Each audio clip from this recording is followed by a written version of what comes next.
Hello. Today we're going to talk about finding a confidence interval and conducting a hypothesis test for two population means where the samples are dependent. So remember that two samples are dependent if the sample values are somehow matched or naturally paired between each other. Now, what's interesting is that we actually do this quite a bit different from how we did the two sample t-test. And the main reason is because we have enough in common that we can actually treat this as almost one sample. So what we do is we basically combine these two samples into one single list of data points. And to do that, we're going to essentially take the difference between each pair. So D is the difference between each pair of data points. And what we essentially do is we can find the mean of these pairs of data points. So let me just kind of do an example on the side here. So I'm going to come up with just a list of x1 and x2 points. And then we're going to look at the list of the differences. So what I'm going to do is I'm going to basically take x1 minus x2, and that'll give me the difference for each pair of points. Now, of course, if I was to find the average of all these differences, that would give us d bar. So d bar in this particular example ends up being negative 0.25. Now, what we're going to test is we're going to test the mean of all the differences between every single pair in our population. Now, this just so happens to be the same thing as if we take the mean of our entire population of population 1 and subtract it by the mean of our entire second population. And of course, we can also calculate the standard deviation of all those differences, and that would give us SD. And we're going to use n as the number of pairs of data instead of just the number of values for each sample. Just briefly talking about the author's note, the author basically says that using dependent samples is generally better than using independent samples. And this is just, again, because of how similar or how much the two dependent samples have in common. So the more they have in common, the fewer number of factors that can affect their values. For assumptions, we have to, of course, have simple random samples, although in this case, these are simple random paired samples. We also have to have the differences being either a normal distribution, or we have to have large enough samples or enough pairs of data points to assume we have the central limit theorem.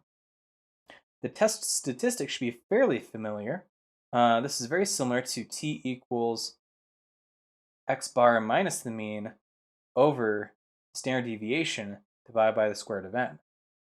Now, the only difference here is that we're actually treating mu as 0, and that's because of our null hypothesis. We're assuming that the mean of all the differences is equal to 0. The alternative is simply that the mean of the differences is either less than, greater than, or not equal to 0. Now, of course, we have the steps on how to do this on the calculator. However, in Excel, you may have to actually just type these lists into two separate columns and then subtract them from each other. Or you can just simply subtract each of the pairs on your own and then type in the differences into the t-test and t-interval sheet in Excel. Now, of course, we also have the margin of error formula, which again is very similar to just the regular t-interval case that we did in chapter 7.2. So looking at this first example, we're looking at the ages of actors and actresses for any given years. So if we looked at the first column, we have 28 and 62.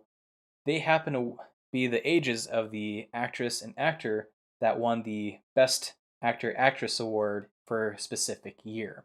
So they're paired based off of the year that they got the award. Now, there's not really a lot to work with here, so I'm just going to have to assume that these come from a normal distribution.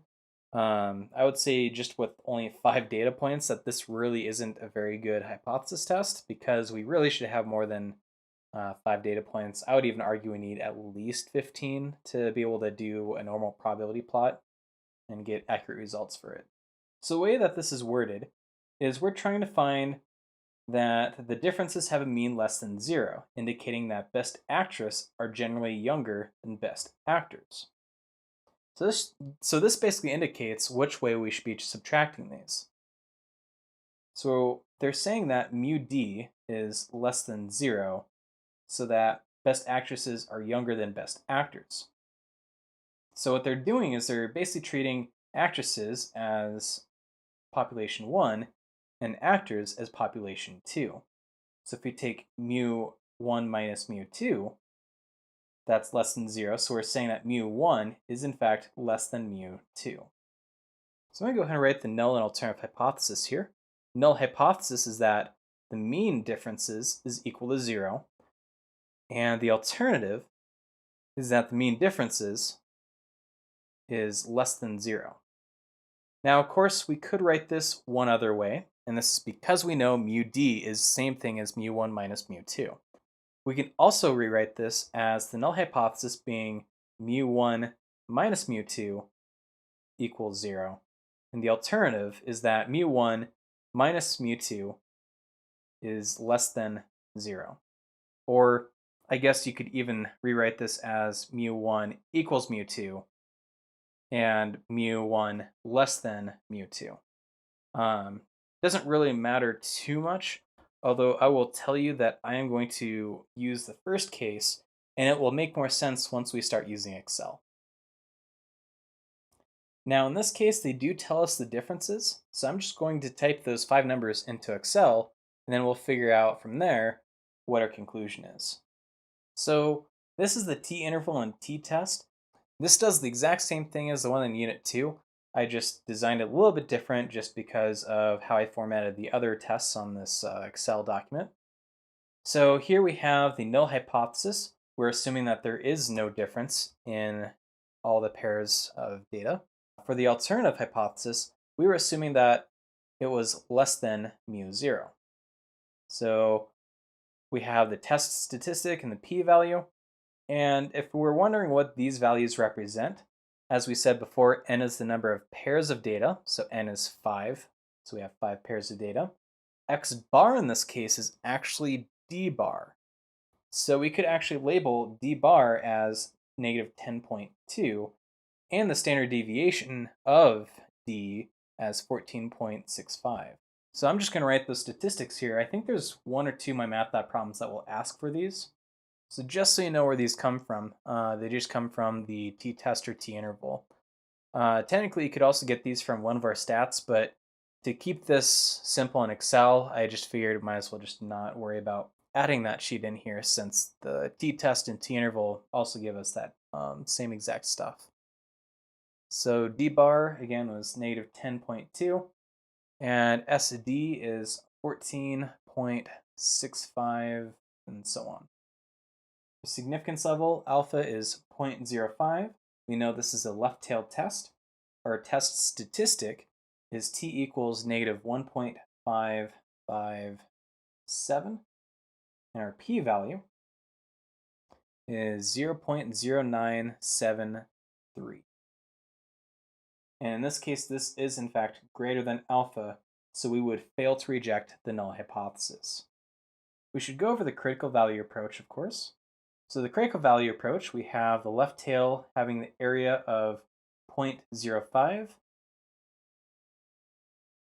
And the other thing we need is the degrees of freedom. The degrees of freedom is still going to be n minus 1. So we had 5 pairs of data points. So 5 minus 1 is 4. So we're going to look at the fourth row where the degrees of freedom is 4. And we're going to look at where we have 0.05 in the left tail. So the area in one tail is 0.05. We want degrees of freedom being 4. And we have our critical value of, in this case, negative 2.132. Our test statistic was negative 1.557. And of course, that is not inside our rejection region, so we still have the fail to reject the null hypothesis in favor of the alternative. So in this case, we do not have sufficient evidence to support the claim that the best actresses are generally younger than best actors. This may seem a little bit weird that we do not have sufficient evidence, But remember that we only have 5 pairs of data to work with. Now, just by looking at the 5 points here, I do see that we do have 4 of them being negative and one's positive. And you would think that that would be sufficient, but this is where we just have too small of a sample size to, in my opinion, get anything conclusive. Now let's look at creating a 90% confidence interval. Of course, I already have the 5 data points typed in. So all I'm going to do is I'm going to type in 0.90 for the sea level, and sure enough, I get my confidence interval. And notice that in this case, 0 is inside the confidence interval. So we can still assume that the mean difference between mu1 and mu2, or the mean of the differences, mu d, is or could still be 0. We are 90% confident the mean of the age differences between actresses and actors who won their awards is between negative 24.77 years and 3.77 years. A study was conducted to investigate the effectiveness of hypnotism in reducing pain. The results we have below are before the hypnosis and versus after. And this is a pain scale where higher values correspond to greater levels of pain. We want to use a zero point 0.05 significance level to test the claim that on average, hypnosis helps reduce pain. So the null hypothesis is mu d equals 0. This would mean that there is no difference before versus after hypnosis, so we can actually say that hypnosis does not work. The alternative, well, we have to be a little bit careful here. We're trying to figure out that on average, hypnosis helps reduce pain. We would probably assume that 1 is the first thing that's mentioned in the table and 2 is the second.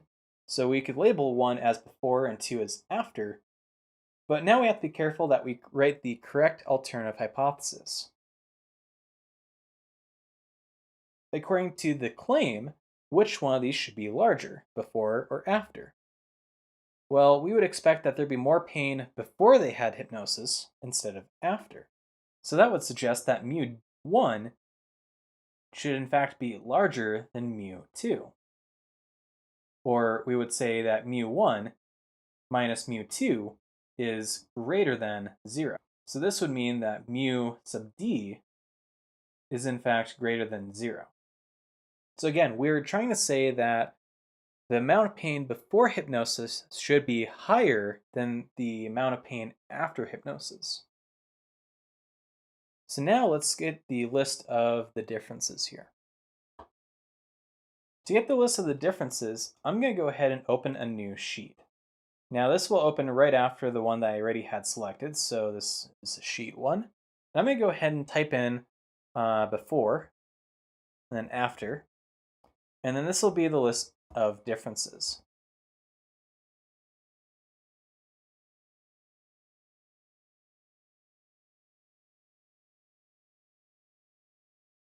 Okay, so now that I have the before and after columns filled out just by copying from the PowerPoint, now I'm going to go ahead and do a simple formula for the differences.